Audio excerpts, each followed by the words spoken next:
Bom dia, meu nome é Caroline e meu grupo vai apresentar a respeito da abertura total do comércio. Eu gostaria de iniciar expondo que a pandemia da Covid-19 pegou todo mundo de surpresa. O setor da economia foi um dos mais atingidos dentro do cenário atual. Prova disso é o grande número de empresas que fecharam e, com o fechamento dessas empresas, o grande aumento no número de desempregados. Por conta da economia não estar circulando, não estar funcionando conforme o seu normal, o governo precisou se preocupar em criar o auxílio emergencial. O fato do comércio voltar a abrir, eu defendo sim a abertura total do comércio, desde que esse siga as orientações determinadas pela OMS, como o uso de máscara, uso de álcool em gel, o distanciamento. O fato do comércio voltar a funcionar, a economia volta a circular e o governo pode se preocupar com aquilo que realmente é necessário, que é em relação à saúde, tanto nas pesquisas para vacina, quanto investir em hospitais, em equipamentos para que as pessoas sejam asseguradas. As restrições criadas para tentar conter a Covid-19 vai frente ao direito fundamental que é assegurado pela Constituição. No artigo 5º da Constituição, fala a respeito do direito ao trabalho, do direito a culto, do direito de ir e vir, que estão sendo violados por conta do isolamento, por conta do lockdown, por conta do fechamento do comércio. Então, eu acredito que o comércio deve funcionar, o comércio deve voltar a abrir, desde que siga as orientações, porque daí assim os direitos garantidos pela Constituição não serão violados. Por conta também do comércio estar fechando, teve um grande problema, um grande aumento em relação aos contratos das empresas que não estão sendo seguidos conforme deveriam, não estão cumprindo as suas obrigações conforme deveriam. Então, isso também afeta e é mais um motivo para que o comércio volte a funcionar. Além disso, também, em relação ao direito penal, o fechamento do comércio, logo, o aumento no número de desempregados fez com que aumentasse a criminalidade. O número de roubos e furtos aumentou também de uma maneira absurda, sem falar nas notificações em relação à violência contra a mulher. Por conta das pessoas estarem ficando em casa, houve um aumento muito grande em relação às violências contra as mulheres. Então, isso também é um motivo a mais para que o comércio volte a funcionar. Com o comércio funcionando, os números de criminalidade voltam a se normalizarem, entre aspas, não ocorre esse aumento que está ocorrendo agora.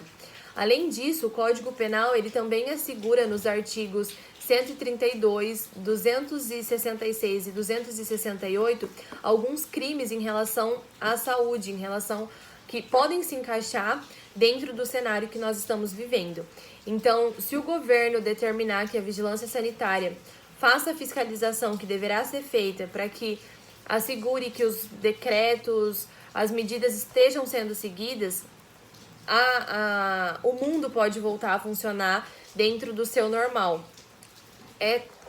É muito triste o grande número de pessoas que nós perdemos devido a esse vírus, devido ao Covid-19, mas também não podemos deixar que o fato do comércio fechar, que também aumenta o número de depressão, suicídio, ele aumente ainda mais no número de vidas perdidas dentro desse cenário. Eu vou passar a palavra agora para a Giovana, que vai falar um pouquinho também dentro do assunto que ela abordou, que é em relação ao direito civil e ao processo civil. Sobre o aspecto jurídico em relação aos contratos e das empresas, os tribunais eles estão em intenso desafio no que diz respeito ao contexto atual, tratando as empresas de forma individual, cada caso, né? Tratando de forma individual. Pois por alguns entendimentos, estão colocando o Covid-19 como força maior. Estão isentando de responsabilidade alguns devedores, o que acaba gerando um certo desequilíbrio entre as partes.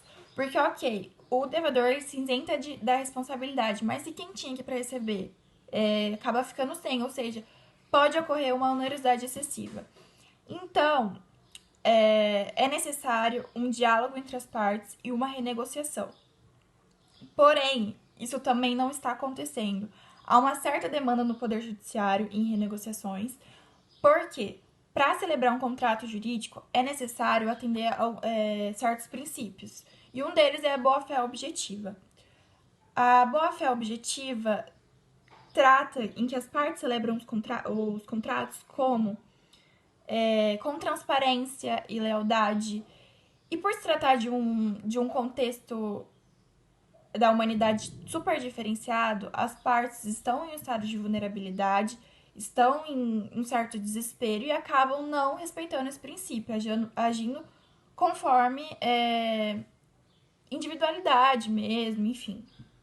Mais conflitos. Outro princípio também que deve ser respeitado a celebrar o contrato é a autonomia privada. Ou seja, quem está celebrando o contrato é de livre espontaneidade colocar os seus próprios interesses, suas próprias vontades. Porém, no momento atual, o limite do imposto pelo Estado aumentou muito com esses decretos governamentais. Então, é de meio que inibir essas vontades de quem está celebrando o contrato, porque os limites do Estado ficou cada vez maior.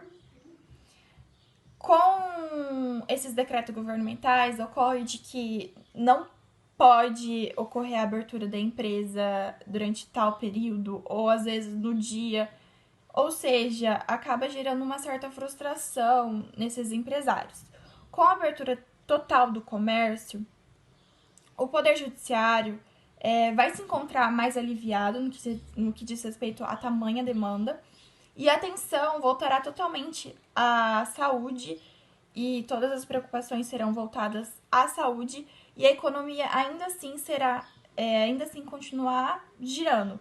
Vale também lembrar que a abertura do comércio, ela não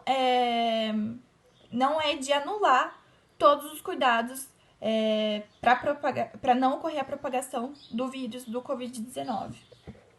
Bom dia, Tanaka. Bom dia, Paulo André. Na verdade, eu só queria fazer um comentário sintetizando mais ou menos o que as meninas falaram, fazer uma observação. E eu acredito que realmente a abertura total do comércio seja a melhor opção para o momento, porque a verdade é que, infelizmente, muita gente ainda vai pegar essa doença até que a vacina saia. O importante agora vai ser a responsabilidade de cada um consigo mesmo, usando máscara, tendo higiene pessoal, coisas básicas que qualquer pessoa pode ter. O mundo não pode parar, a economia não pode parar, os trabalhadores não podem parar até que o problema seja extinto ou parcialmente resolvido. As pessoas vão precisar aprender a conviver com esse problema, como aprenderam a conviver com muitos outros, como a gripe, H1N1, outras pandemias também. Então, eu acho que se cada um tiver esse autocuidado e essa autorresponsabilidade, mais da metade do problema já vai estar resolvido. E assim a gente encerra a nossa defesa da abertura total do comércio.